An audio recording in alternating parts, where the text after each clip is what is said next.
fucking joke. What the hell is going on over there, man? I don't know, like, I'm doing the best I can, boss. Like, I'm in a new role, I have some new people, I'm just trying to get everybody on the same page, and I really don't know what else I can do. You better hope that there's some sort of class you can take on prioritization and time management, because if this behavior continues, you're not fired. Okay.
Hey guys, how's it going? Welcome back to another episode. Today's adventure starts out in outer space when things really take a turn for the worse.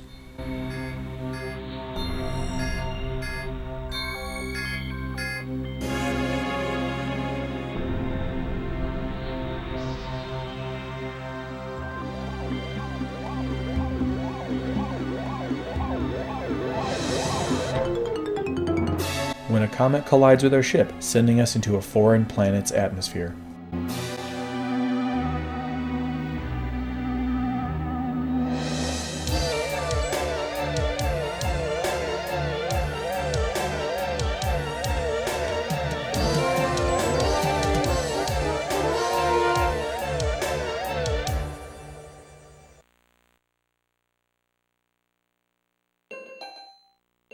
When our pilot, Captain Olimar, awakens, he sees his wreckage and is more than grateful to still be alive.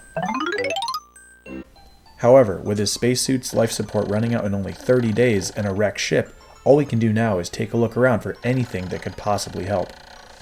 And this is when you first encounter Pikmin.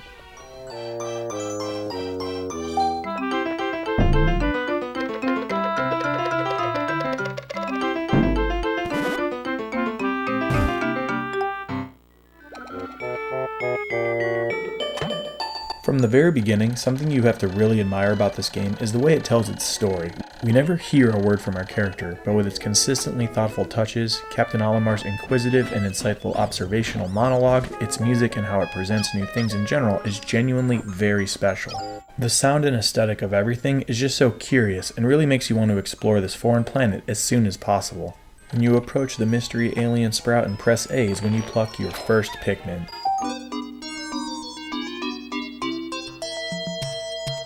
And in this case, it's our first of three types, the red Pikmin. You get a unique song and some detailed observations from Olimar about what his first impressions are of the species, and it's at this point he decides to call this alien creature a Pikmin due to their resemblance of pick carrots from his home planet. What you do from here will only come naturally to you, especially if you happen to be somebody that was getting pretty dang excited with Gamecube commercials, eagerly awaiting for it to come into our household of Christmas 2001. After waiting for what felt like forever, it was finally time to grow the little colored army just as you had seen dozens of times over the past few months. As you learn how to do more things, the game does an excellent job informing you immediately on how things work based on Olimar's observations and how to effectively influence and control your Pikmin in a surprising amount of different ways, which are introduced throughout the adventure. The most basic of controls being A to throw them and B to whistle to regain their control. Something worth appreciating right away is how the camera that you adjust with your shoulder buttons was honestly done perfectly with 3 different distances, the first one being nice and close, perfect for appreciating this beautiful new world with all of its gorgeous detail. The second distance is probably what a lot of players are going to use the most commonly, where you can see plenty of what's going on around you. And the third distance is really far out, which some players might even enjoy using regularly. But what's also really great and smart specifically about the camera is that the player is more than likely going to use it to see areas that you can't reach yet, as you try to see what's waiting for you in the distance as you survey the landscape. This further plays into Pikmin's really astute pacing that introduces new things bit by bit and have you in a consistent state of curiosity and anticipation. This is going to be something I'll point out on other maps as well, since the game is really good and smart about what they barely place in your point of view. Speaking of points of view, hitting Z takes the camera from an angle to overhead, and at the furthest distance, I always imagine this would be like a view of a child, and the reason I say that is that our entire Pikmin adventure is actually on a miniature scale, where characters aren't even bigger than your standard quarter. Day 1 is kept very simple, where you don't even have a timeline on when you finish your only task, which is to produce enough Pikmin with the tablets you have in order to push aside this box.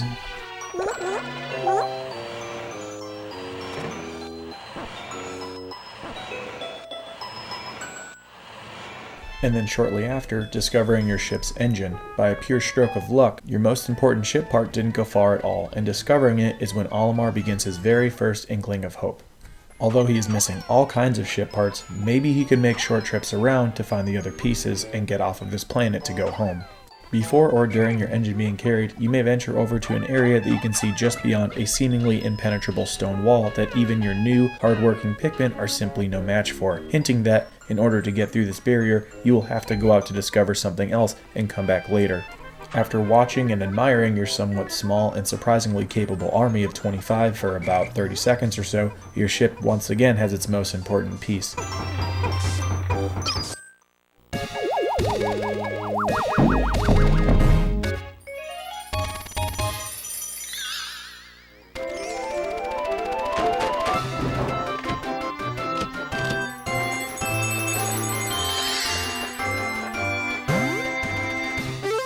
And just like that, day 1 comes to an end, as Pikmin also need to rest, which they do overnight in their little portable hub that Olimar refers to as their onion. In between the days, you both take off into space for safety. You can read straight from the captain's log as he documents his discoveries and overall feelings about his journey thus far, plus a nice production and population recap of the day.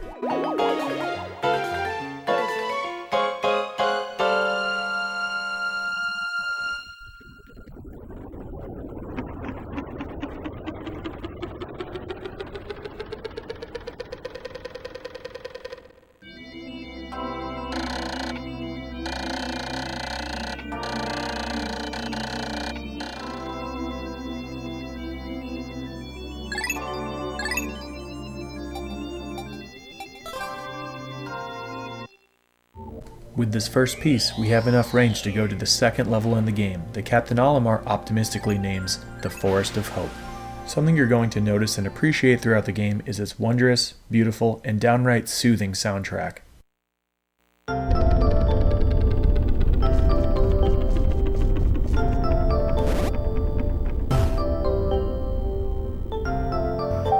The first thing you encounter is a wall in front of you that you need Pikmin to beat down in order to move on, and while they're doing that, it's almost certain that you're going to use your camera to peek around and see what is out there waiting for you. New enemies, including the one on the cover of the game, a big piece of your ship, and if you look closely enough, they even made sure you could barely see the next onion, which means a new type of Pikmin, adding to that constantly building anticipation and eagerness to explore. With this being a beating and reviewing episode, per usual, we're going to talk a lot about strategy as we get through this adventure. In order to understand strategy, we have to understand the game, so one of the first important things to know is that Pikmin have 3 different stages that dictate their levels of strength and speed. The slow and least common way to do this is to leave them in the ground for a substantial chunk of the day, so their leaves can turn into buds and then ultimately into flowers. But the immediate and most effective way to get them to flower is to find certain blades of grass or rock that are likely to reveal at least one, hopefully a couple, pools of nectar, and when drank by your Pikmin, immediately blossom them into their flower stages. As you can see just with this one example, Pikmin is all about choices and best utilizing your resources and time. It makes sense to put all the Pikmin on the wall first, while just borrowing one of them to help produce more with a couple of pellets and pull grass for nectar. One sound you'll hear quite a few times is the dismissing whistle that puts the Pikmin into an idle state. It lets all the Pikmin currently in your group know to not return and use their idle time for anything that requires their attention near them. Basically, we need to think of this game in a way that results in always having work getting done, no matter what, which only happens with prioritization and thoughtful route coordination. With that being said, although the game gives you 30 days for 30 pieces, we're going to be finishing this entire adventure in only 9 in-game days. Quick math might have you thinking, alright, 30 divided by 9 is going to result in 3.33 pieces per day average, not too bad. But keep in mind there are 3 days where you cannot get more than 1 piece, such as day 1 for example. So if you can then consider the main production efforts, that would be 27 pieces in 6 days, which has an average that translates to alternating between 4 to 5 pieces per day, basically dividing each of the 3 stages that holds 8 to 10 pieces into 2 days each, which I think many would agree is overall pretty legitimate play. But if there's enough demand for it, I would love to push myself even lower towards the 6-day world record, but this whole layout is going to be less complicated and actually more attainable for anybody that is looking to achieve a sub 10-day record. On day 2, we're going to focus on 4 pieces, which is enough to increase your Dolphin's flight range to the 3rd level, where we can then discover yet another incredibly important Pikmin type. But anyway, let's talk about what we're doing here. First step is to quickly clear a bunch of enemies and pellets to grow this army, and that's exactly what we're doing. Once we pluck all of those new Pikmin, I toss a couple to work on revealing some nectar, and then I go put some on the next wall. As I return to camp to pluck even more, there are a couple of nectar bubbles to take advantage of. And something that's really bizarre about nectar is that either just one Pikmin could use it, or you can get as many in there to use it at once if you push them in there at the same time, which is a good time to bring up your C-stick. You can hear a little trumpet playing as you try to organize and push your group the right way. They will move and engage in whatever direction you're pushing your C-stick. Once we upgrade as many as we could manage, we then drop off 40 to get the internal fuel dynamo piece, and instead of watching them carry it to the ship, which is what a lot of younger and new players are bound to do. But today is all about time management and prioritization. We then pick up our team that took down the wall to wipe out some enemies before discovering the yellow Pikmin. You can actually squish and immediately defeat the small bulborbs, but when taking on the large ones, you'll want to approach from behind to help avoid any casualties. As we have our red army carrying back some fallen enemies for even more Pikmin, it's time to check out our new yellow team. One cool little touch with these cutscenes that not everybody's going to notice is that Olimar learns after getting smacked in the face and knocked backward by the first onion, he actually avoids it by the others, and you can see it with his body language that indicates his realization and backs up out of the way, which is a really thoughtful and keen detail. What's cool about yellow Pikmin is that these guys can be thrown much higher due to their thinner frames, and it doesn't take long to discover their second special skill.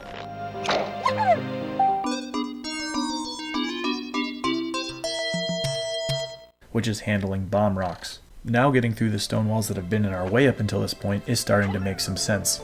As I toss the yellow Pikmin for another pellet, I take the opportunity to quickly go get the rest of the team so we can be ready for when we get through our first stone barrier.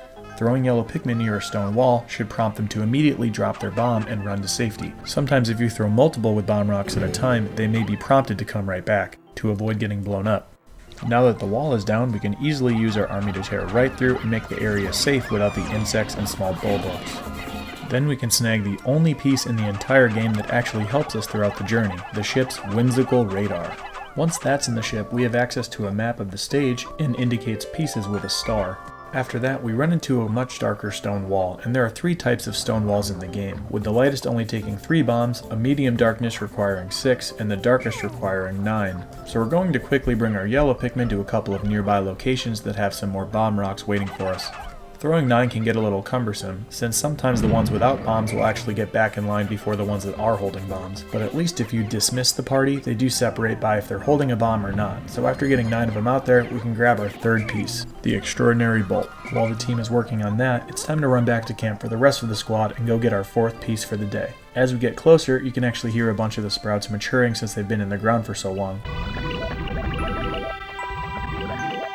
Which is nice to pull flowers and have them immediately. And since I still had a yellow Pikmin with a bomb rock, in the effort to not waste anything, might as well use it on the wall on the back of the base. The shock absorber is up in an area where you need to throw your Pikmin, which you do as quickly as you can by mashing A, and then walking through the water to the left that they aren't able to go through. Then use our team to take down the big bulborb, and he actually manages to get a bite of 3, and you can also hear, unfortunately, some Pikmin are drowning.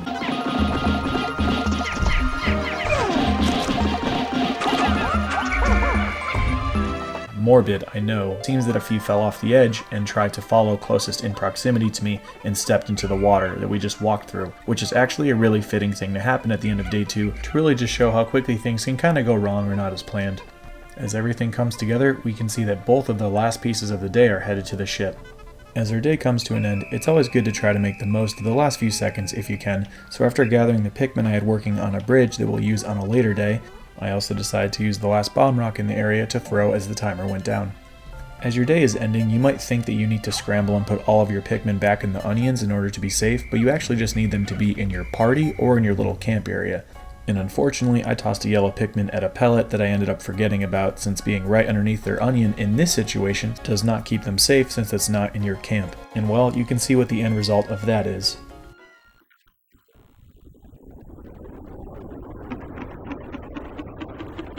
Who knew that E for Everyone could be so cruel?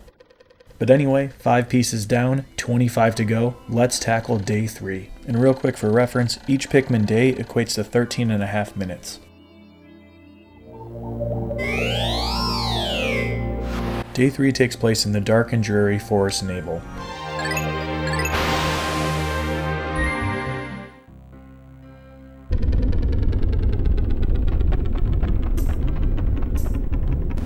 This is going to be another 4-piece day, as well as discovering our next type of Pikmin. You can see that once again, your camera does a perfect job of making plenty of walls visible, as well as the next onion.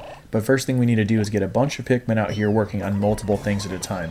So first we throw a handful to work on this light colored wall, then upgrading our Pikmin over here to be a lot more useful. Going to throw some over here so they can work together on extending a stick to a nearby piece, then dropping 2 small groups off at these bundles of sticks that they'll pound out into ramps that are necessary to make moving pieces back to base much easier. And then taking these 31 remaining, tossing a bunch of them up near a piece to pound out some sticks into another ramp, and then dropping off the last handful at this dark wall that is going to take a while, but that's why we're starting this right away. And you can see that breaking up our main group to work on 5 different projects truly exemplifies what this game is all about. Important to mention, of course I wouldn't know to do this without the foresight of any potential risk, and the only real risk around these areas are these elephant-looking creatures that shoot fire out of their trunks. But yet another characteristic of your red Pikmin is that they're immune to flames. So while they're all safely working on those things, it's time to discover the blue Pikmin. The game makes it obvious right away what these guys are good for. Finally, you have water resistance on your team.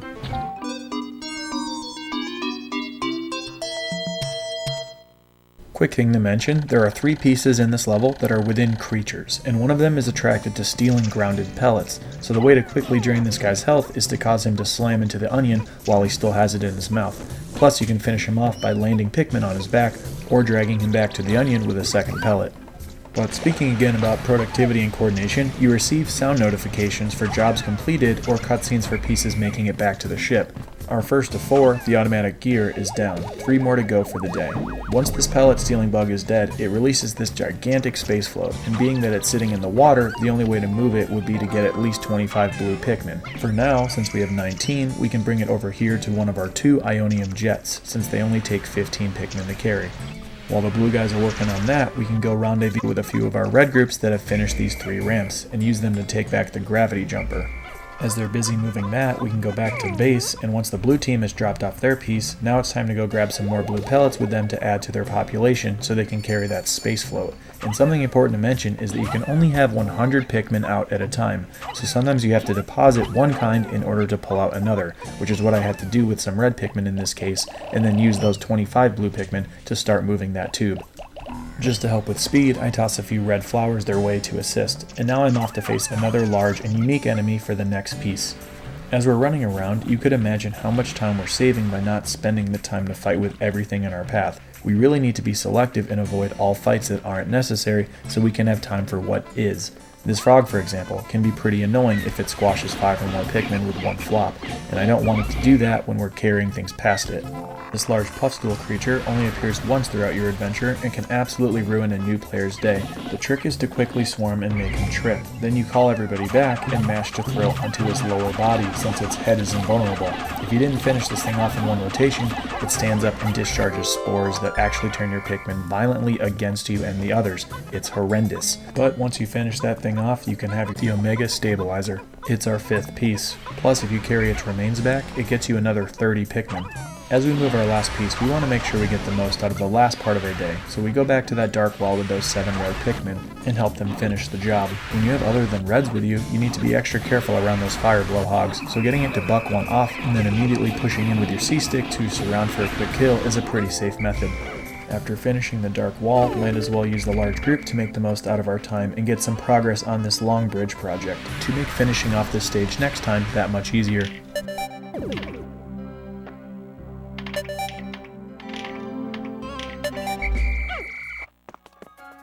And just like that, we got 5 pieces and are 10 down, 20 remaining, and going into day 4, which some experienced players might anticipate is a lot more simple and significantly shorter than the rest of the days coming up. Reason being is that we get to revisit stage 1, the impact site, now that we have the yellow and blue Pikmin to help us get the second piece.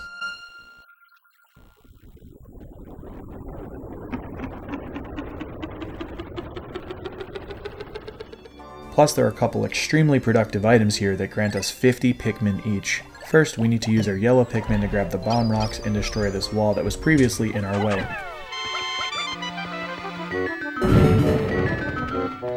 We can see that somehow one of our pieces got inside one of these 3 clams, which needs to be beaten out, while whistling your group back just in time before it closes.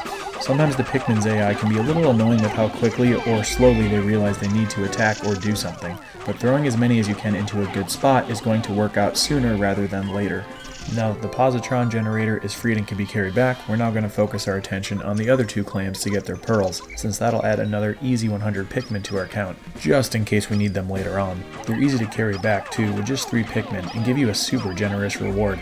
Something real quick to mention about this is you might imagine pulling 100 Pikmin from the ground would take a while, which is absolutely true, but keep in mind that nothing is planted if we already have our max 100 on the field.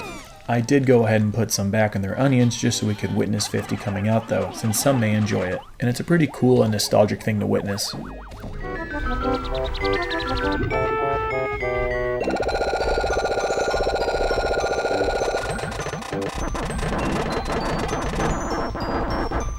Aside from getting that piece and the pearls, the last thing you could do if you wanted to was grab even more pellets and also push some of your groups into the couple available nectar spots too. But just like that, day 4 is complete.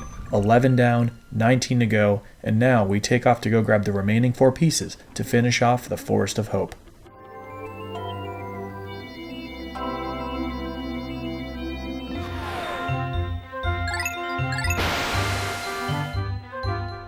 First thing we're going to do is grab some bomb rocks to knock out a couple walls, including the ones behind us that we started on earlier.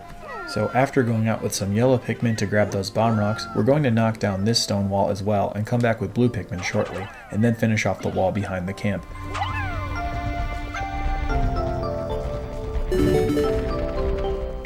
We're going to then use a large group of blue Pikmin to knock out a couple things at a time. After taking out these bugs, we're just going to throw some small bunches to push a couple of those bridges, and then we can take the remainder to go beyond the first wall that we blew up. There are a couple of large bulborbs here between us and the box, but we don't even need to waste time fighting them since we can go right past and the route to carry the piece doesn't come back this way either. Since the edge of these little bodies of water make it impossible to walk right through, I find it's easiest to just throw a bunch on land and then come back, walk over, and then regain control. Although you have to be careful where they land, as you can see we've got some pretty intimidating and dangerous enemies up ahead called snagrets. There are a handful of these guys out here, but we're just going to take one in particular that holds our next piece. There are some enemies that you really can't let the feeling of losing a handful of Pikmin scare you away from being aggressive, since aggressively swarming while throwing to the snagret's face is the quickest way to get through this. It's normal for it to come in and out of the ground, where you need to keep repeating the approach, but you'll have your fingers crossed for the other resurfacing animation, as if it gets stuck on the way out, making it much easier to swarm its face for the most damage. There's also some nectar up here if you felt like grabbing a bit of that. And something I haven't mentioned yet, but you've probably seen a couple times, are that the petals can get shaken off of your flower Pikmin, which puts them back into their slightly inferior bud stage. But anyway, the Geiger counter piece only requires 15 Pikmin to carry and is an easy one to send back to base. Now that it's on the way back, we can step back down to where we had those 2 groups working on the wooden bridges. While we're working on this, as we can see, our other piece made it to the ship, and we get these special cutscenes when the next stage is unlocked.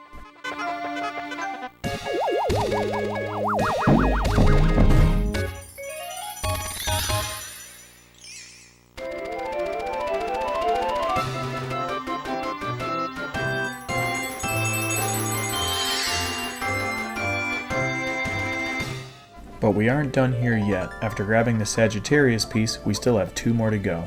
Now that we're headed through the back part of our base, we have a dark wall to get through, and although it's not made of stone, the bomb rocks can still blow it up, which saves us a lot of time. The next wall we need to beat down is flooded in water, indicating that the only way to take this down is with your blue Pikmin. It is important to note a next level strat that is possible but requires some serious precision is if you can manage to perfectly throw your yellow Pikmin up next to the wall, they would actually drop their bomb on top of it. So just noting that it is possible to get through it without your blues. But anyway, what we're going to do next is grab our blue Pikmin to take out some bulb orbs and also grab this Nova Blaster piece, so that can be moving back to the base while we drop the rest of the gang off to beat down the submerged wall. The next step is grabbing all of the Pikmin that just moved our third piece and putting everybody on the dark wall that lays between us, a large new enemy, and our fourth and final piece of the stage. While the group was working on the wall, I grabbed some yellow to toss at pellets and also went to grab some bomb rocks, just in case the wall wasn't done by the time I could get back there, but it ended up getting finished. And now we face off against this large armored cannon beetle. This creature fully lives up to its name, as it shoots rocks out of its face and has a shell with too strong of armor to attack through. But before it shoots rocks, it takes a big inhale through its blowhole, and that's where you need to throw a Pikmin in order for it to become vulnerable. With its internal temp rising dramatically, it exposes its abdomen while trying to get ventilation. Technically, you don't need to take this guy out, with the piece being right next to him, but his remains get you another 50 Pikmin, and this is the foolproof way to not lose a bunch of your army. Once we defeat him, we can now grab the radiation canopy piece, his remains, and make our way back to base. In the closing minutes of the day, even with all pieces done in the level, always a good idea to pollinate in order to keep strengthening the members of your team. Now that day 5 is done, we are 15 pieces down, 15 to go, time to use our day 6 finishing off the forest naval.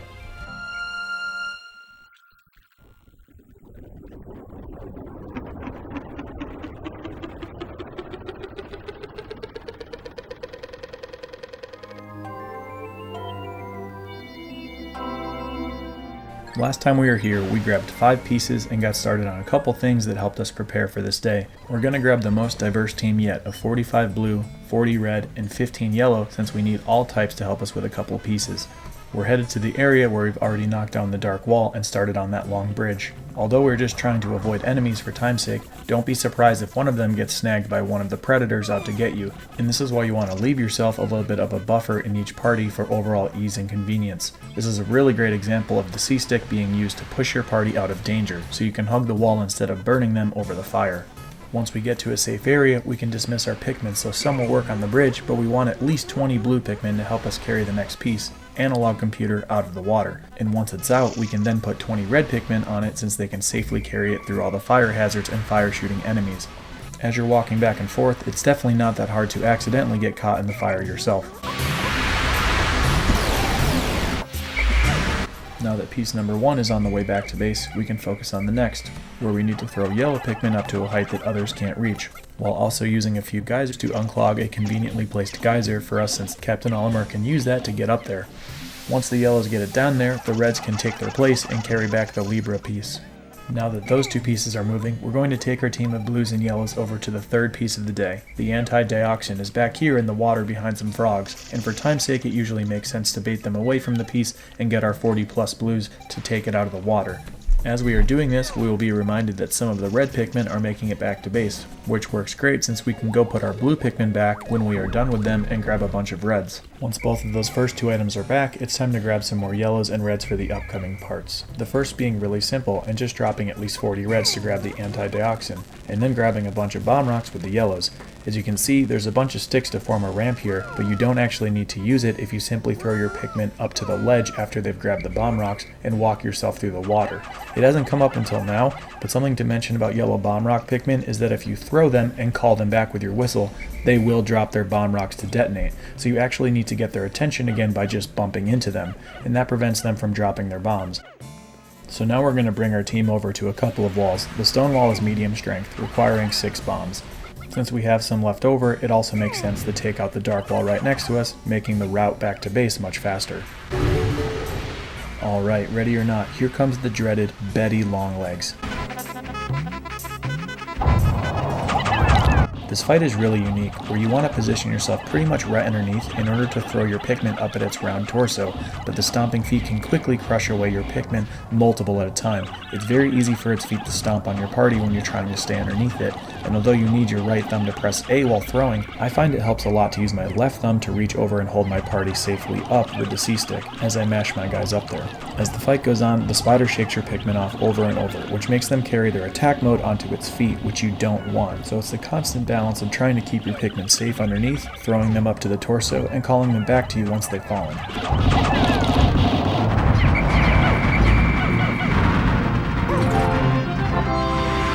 After you get through this fight, that means we can grab our red Pikmin to safely carry our fourth and final piece of the day, the guard satellite. And as always, when you're running around these spots, you might get reminded if you're too careless near the fire. While you have the reds working on carrying it, means you can get back to base and do whatever you'd like. Maybe grab some more pellets or heal if you need to, and eventually your party of 20 plus shows up with your fourth and final piece of the level. We can then bring a close to our day as we're headed to a new destination, the distant spring, with 10 pieces to gather in only 2 days.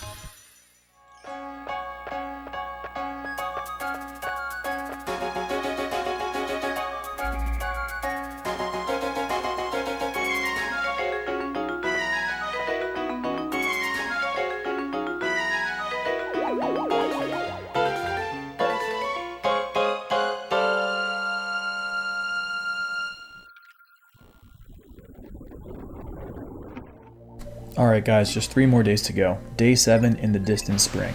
This level has a lot going on with a bunch of new enemies and interesting setups, which would take most players at least 3 days if they manage to grab around 3 a day, but let's see what it takes to make short work of it. First thing we're going to do is grab a bunch of blue Pikmin since this level is full of water, and take out some bugs so that we can throw some guys up there to work on a long bridge. While they're working on that, we need to get to a piece that's set up a bit like a puzzle, since we need to throw Pikmin up on a ledge and then regain command but guide them down the way to the repair bolt piece. Using the C stick to push them along and also dismissing them at the right time so they can grab that. While all of our blues are working on something, we're going to grab some yellows since there are bomb rocks to grab and walls to clear. There are some incredibly annoying enemies on the stage, and one of them is the swooping snitch bug, since it loves to locate your Pikmin and constantly swoops to grab them. And weird thing about these guys is that they don't kill your Pikmin, but actually just throw them back into the ground at some point somewhere in the level. The problem with this is that it can scatter your party or result in unattended groups of Pikmin, even in your base, get planted all over the place, meaning you have to go pluck them again, and waste just an absurd amount of time. Plus remember that planted Pikmin do count as part of your 100 in the field, so you can't simply replace it by withdrawing more. Bottom line, there are going to be moments where you want to take this guy on, and others where you're just going to run for it, and since I have too small of a party to quickly take him out, we're just going to throw these 4 bomb rocks and get out of there. Another interesting but super annoying enemy are these floating puffy blowhogs that shoot out huge streams of air that scatter your Pikmin all over, making it another enemy that you mostly want to avoid, and only take it out if it really feels necessary, which we will get to do for both of those types of enemies eventually. Next thing we're going to do is grab our blue Pikmin from base that just dropped off that first piece of the day, and also the party that finished the bridge. Our part 2 of the day, the massage machine, just requires at least 30 to carry it, and although there's a large bull bear nearby, they'll just carry it right past him. Now we're taking our fairly large party to wipe out some enemies, including one of those large puffy blowhogs that has a piece inside of it. These smaller water dumple enemies are pretty annoying as well because they often get at least a couple of your swarm, but it's not that big of a deal, as long as you take them out before having your Pikmin sent everywhere by the big puff of air. Taking out these puffy blowhogs requires mashing as many Pikmin onto them as you can, which can be tricky with the way they back away from you, but eventually they'll briefly fall to the ground, making it much easier to quickly swarm them with your group. After you bring him down a time or two, the third piece of the day drops, the interstellar radio, which we will load up with our squad to carry back to base. They may brush with some enemies on the way back, but the more you put on there, the faster they move and less likely that you'll run into any piece-stopping catastrophic issues. As you go back to base, you may run into a swooping snitch bug, and with a large party, he's not too awful to knock down with your thrown Pikmin and swarm him until he's no longer a threat. Next thing we're going to do is bring the party over to their next project, a couple of bridges that connect and lead to the heaviest piece in the game, the gluon drive, requiring a minimum of 50 Pikmin to carry it. In order for your parties to work safely on their projects, sometimes it's safest to quickly just take out a nearby enemy since you won't be watching them. There are also some bugs that you need to hit with your thrown Pikmin, and then you can allow this group to work on both ends of the bridge. While they're working on that, next thing to do is grab your party back at base along with some yellows since you need to grab some rocks for a couple of walls. While you're over here, you might see one side of the bridge finish before the other, so you'll want to move those guys to the other side to help it finish sooner. The next project to work on is another wall in the water, but there are a couple of these frogs hanging around that need to be taken out first. I find it easiest to get them up in the air and then swarm them with the C-stick as soon as they land. You have to be careful about calling Pikmin that fall off too, otherwise they can really take out a large amount quickly, especially if terrain traps them and doesn't do you any favors. Once the frogs are finally taken out, you can put this group on the wall and let them work on that. Might as well unload your yellows with the bomb rocks on the dark rock wall that needs to come down soon enough before depositing them back into the onion and grabbing more blues to make the rest of the day faster. Now that we're ready to take the heaviest piece, the safest strategy would be to swarm the large spotty bull bears and take them out so they don't eat a bunch of your Pikmin trying to carry the piece right by them.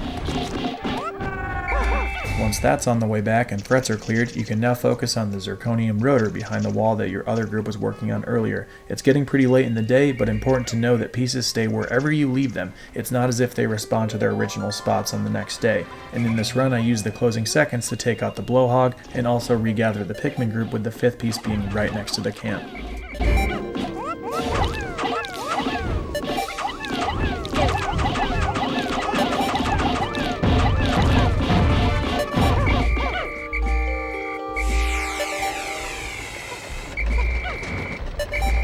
Well, it's been a long 7 days so far, and tomorrow is the biggest day yet, where we need to gather the remaining 6 pieces in order to finish off the distant spring.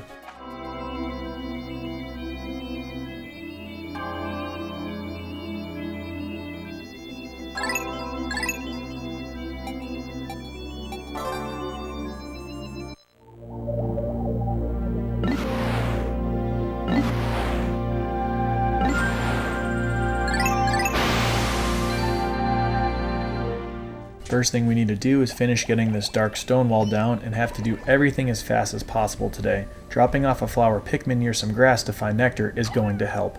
There are 4 bomb rocks at the nearest location, with just 3 being needed to get this wall down, and with efficiency being everything today, we'll be saving this last bomb rock guy for later on. We're going to do a bunch of work with blue Pikmin again, so we yank out as many as we can, grab as much nectar as we can, and this is where things get serious.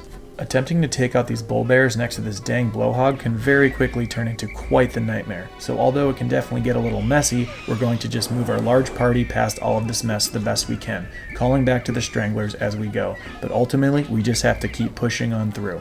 Although these enemies will be here as our Pikmin carry back pieces, they typically move just fast enough or barely in a certain route to avoid complete disasters.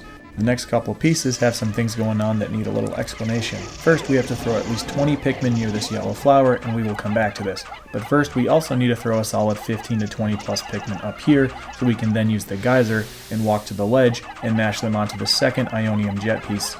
Next, we're going to take our 30 plus blues and make our way all the way over this direction and come to grab another piece, the pilot seat. And since it only requires 25 Pikmin, we're going to take our remaining and toss them up to start working on this ramp that we'll need in a little bit too. Now that we have 2 pieces on the way back to base, we come back to those Pikmin that we threw up toward that yellow flower earlier, and this is where things get pretty cumbersome. We need to throw 20 blue Pikmin into the yellow flower, which can take in 10 per round. Once they're sprouting, we need to pluck them as quickly as we can, and instead of throwing them onto the beach one at a time, we're just going to walk right off, and immediately turn to whistle them on shore, which saves time. The reason we needed the yellow guys is because the Kronos reactor is at a height that only they can reach, and as if this wasn't messy enough, once they get down, we then have to throw the yellows back into the blue flower so that the Pikmin are able to actually carry this thing through the bodies of water back to base. As we check our map to see where things are at, we can also see that the green dots are all of the Pikmin that have been scattered about and planted by that dang swooping bug. But either way, there's no time to go get those guys, so we go back to base to grab the yellow Pikmin that still has its bomb rock and an army of blue, to head back toward where the ramp was being built for the next piece. Mashing your party up there to help them finish if necessary. Once we're up here, we have another armored cannon beetle, this time with the piece inside of it. With it being such a tight day to finish, it's important to make the fight as quick as we can, and if you move swiftly enough, you're able to make it a one-cycle fight.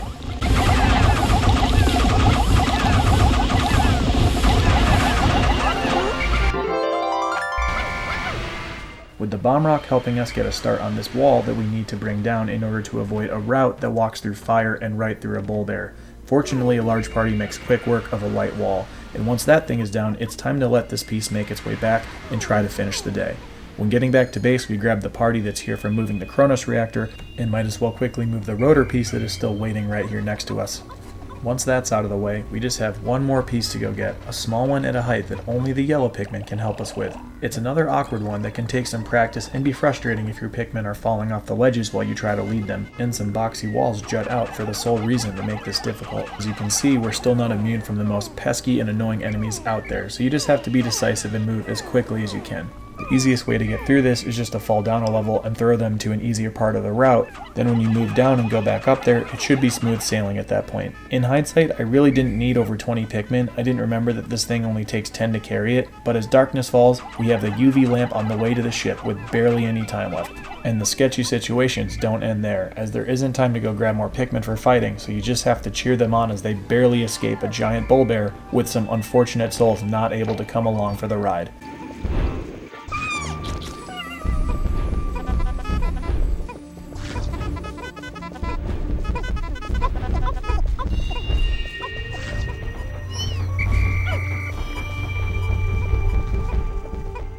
Check it out, we are 29 pieces down with just one more to go in the final trial. At this point you can always grab more nectar or whatever you want, but I know getting some revenge by murdering this absurd nuisance of an enemy before moving on is absolutely worth it.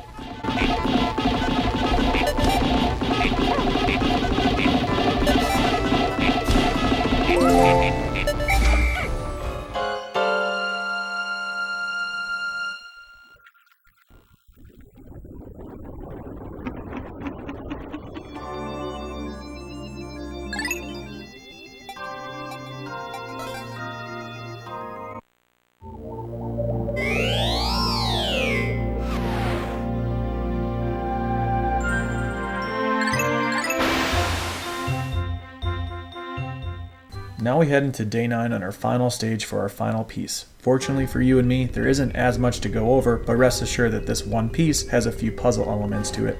First thing we need to do is grab a bunch of blues to start working on those 2 bridges. After we mash all of those guys, we can grab a few yellows for the 3 bomb rocks that we need to destroy the stone wall. You have to be a little careful getting them through the water, plus getting the right angle to throw them across, then using the geyser for yourself. Once you get those bomb rocks, the fastest way to get them where you need isn't waiting for the bridge to complete, but just throwing them across the way. Only tricky thing is that you can't straight up throw them across, you need a running start to give them more distance. So doing this for 3 in a row can take a little practice, and if you mess up any of them, they drop their bomb in the water. As those bridges finish, the next step is getting another one of those cardboard boxes out of the way. You need red Pikmin to safely do that, since you throw them into an area full of fire spouts. But once they're up there, you can whistle to them and walk along the way to lead them up to the box and then dismiss them so they can realize to push it out of the way.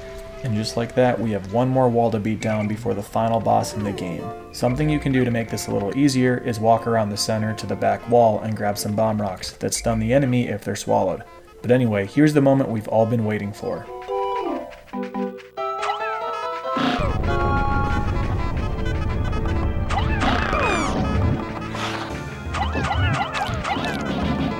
This gigantic and dangerous thing is called an Emperor Bullbax. This is one of those fights where you need to be very specific with your strategy, otherwise you'll be amazed at how quickly it can slurp up or smash your whole team.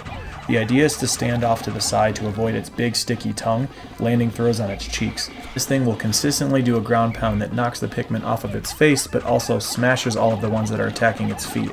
If you're too slow to position yourself or to whistle your team back to safety, you will absolutely pay the price. Plus, what's kind of rare, but can definitely happen, is if you preemptively call back your team as this thing's tongue is out, all of them can fall right onto it. As you can see here happens to 26 of my Pikmin at the same time.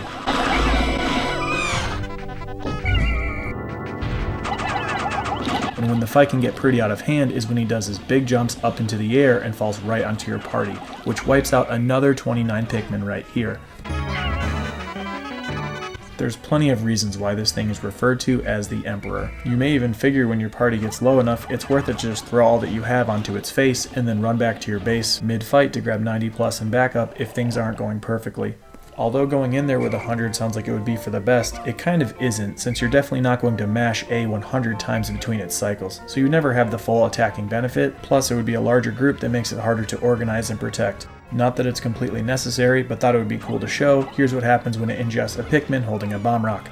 If I was closer to the thing when it happened, I could have definitely used the opportunity better. But either way, after a pattern of throwing to its face, calling them back, and moving out of the way, you will eventually bring this thing down to reveal the final piece, the secret safe.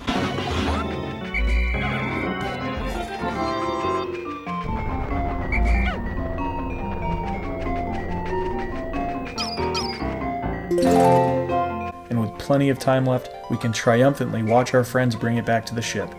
It's like the developers knew that you would attempt to use your whole party on this last piece with the unusually large number of how many Pikmin it allows you to put on this thing. But just like that, we've grabbed all 30 parts in only 9 days, and we can finally return to our home planet.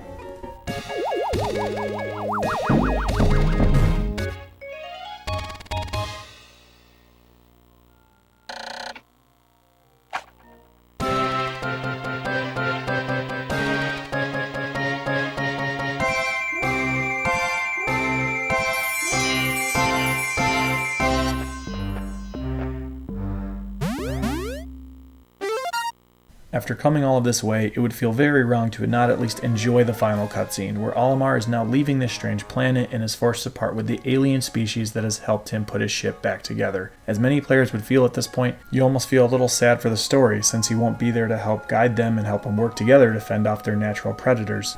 But those Pikmin show you that they have indeed learned so much, and take on one more Bulborb for good measure.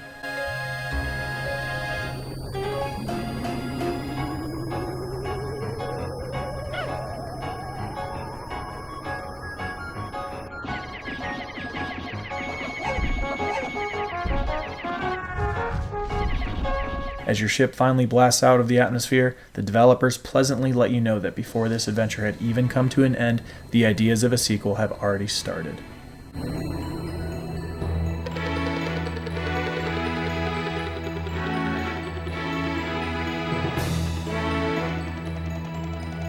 An interesting thing about Pikmin is that you might think you've seen everything by now, but there are even a couple of big enemies we didn't encounter in this run due to them only showing up in specific scenarios on certain days. But aside from mentioning those and poking fun at little AI glitches like your yellow Pikmin standing as if they're holding a bomb rock when they're not, we've really covered a lot today. It's a game that's absolutely worth revisiting for its altogether wonderful environment, charming characters, unique strategy, and music that will stay with you long after you finish.